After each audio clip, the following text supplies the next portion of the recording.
कुछ नहीं पर कुछ ठीक नहीं चल रहा। क्यों, क्या हुआ ऐसा? अरे हमारी गांव की परिस्थिति अच्छी नहीं है। हाँ, हमारे गांव में बीमार लोगों के लिए अस्पताल बने। हाँ, तो हम लोग तुमने सही कहा, हमारा गांव आगे ही बढ़ रहा है। हमारे गांव में ना अस्पताल अच्छे ना पाठशाला, बच्चे पढ़ने जाए तो जाए कहाँ? हाँ बात तुमने ठीक कहा, हमारे गांव में बीमार लोगों के लिए अस्पताल नहीं है और बच्चों के लिए अच्छी शिक्षा नहीं है। हमें अपने गांव को आगे बढ़ाने के लिए कुछ ना कुछ तो करना ही होगा। हाँ मोहनो, तुमने सही कहा, हमारा गांव को आगे बढ़ाने के लिए हमें कुछ तो करना ही होगा। क्या होगा हमारे गांव का?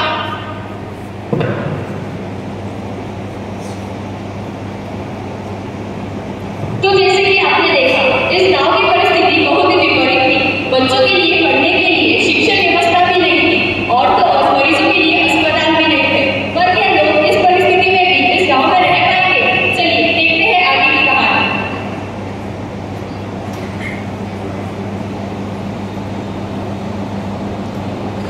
नमस्ते भाई साहब, आज सैर पर निकले हो? नमस्ते नमस्ते। हाँ कुछ खास नहीं, लेकिन मेरा मूड खराब। आपका मूड क्यों खराब है? आप इतने परेशान लग रहे हो। क्या बताऊँ, बहुत दिनों से मेरी बीवी को चक्कर आ रहा है, वोमिटिंग हो रही है और गांव की अच्छी परिस्थिति भी नहीं है। यह तो मेरे यहाँ भी है। हाँ लेकिन अब क्या कर सकते हैं? मैं अपने गांव के वैद्य को ही बुला लूंगा।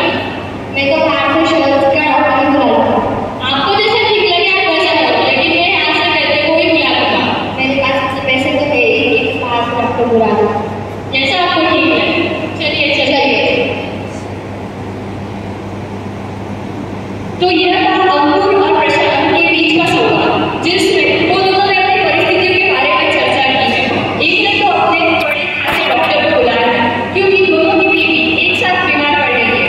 तो एक ने वैद्य को बुलाया, क्योंकि उनकी परिस्थिति ऐसी नहीं थी कि वो बड़े शहरी डॉक्टर को बुला सके। क्या आपको लगता है वैद्य की तुलना में बड़े शहरी डॉक्टर कुछ अलग सलाह दे सकते हैं? आइए देखते हैं आगे क्या होता है।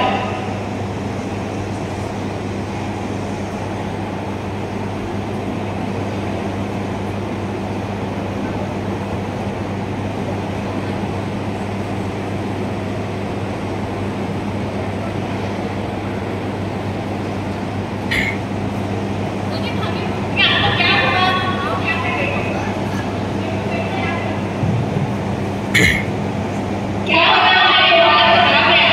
अरे आप ऐसे कैसे लिखते हैं? मुझे नहीं पता। मुझे लगता है वैद्य को बुला लेना चाहिए। हाँ भैया, आप एक काम कीजिए, जाके वैद्य को बुला के आइए। मैं अभी जाती हूँ। हाँ भैया। अरे भाई, आपको क्या हुआ? आप ऐसे अचानक से कैसे गिर गए? आप ऐसे अचानक से कैसे गिर गए? आपने ध्यान रखना चाहिए था ना। और वैद्य जी आएंगे, उन्हें बताना आपको क्या हुआ और अच्छे से बताना, कुछ मत बताना।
ये देखो मैं गोली लेके आया हूँ, आराम करना। ठीक है।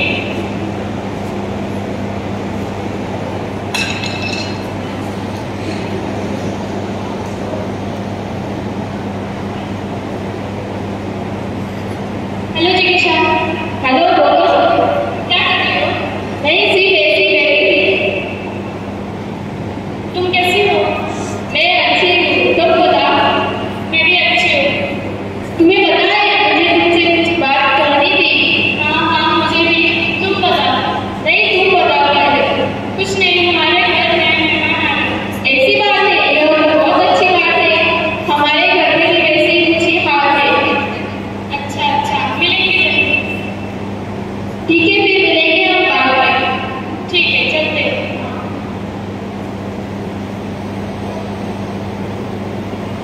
तो देखा आपने, यह था दोनों के घर के बीच का अंतर, जहाँ पे एक का तो बहुत अच्छे से ख्याल रखा गया, उसके पोषण का, उसके खाने पीने का और उसके बहुत अच्छा ख्याल रखा गया, लेकिन एक को कुछ नहीं मिला।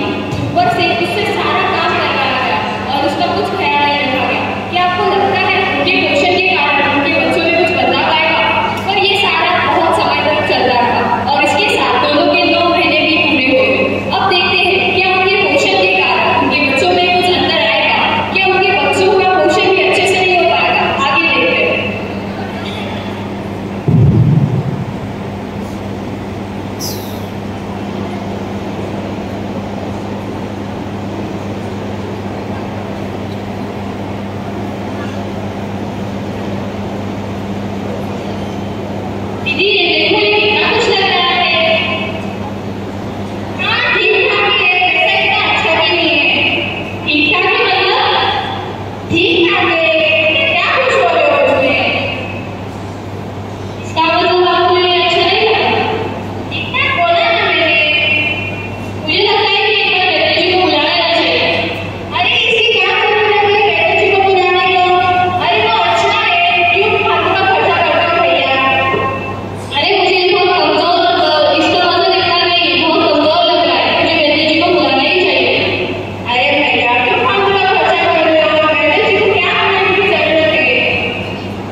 बच्चे का वजन भी बहुत अच्छा लग रहा है और माँ की हेल्थ भी अच्छी है और हर एक 2 महीने में वैक्सीनेशन के लिए आते रहिए।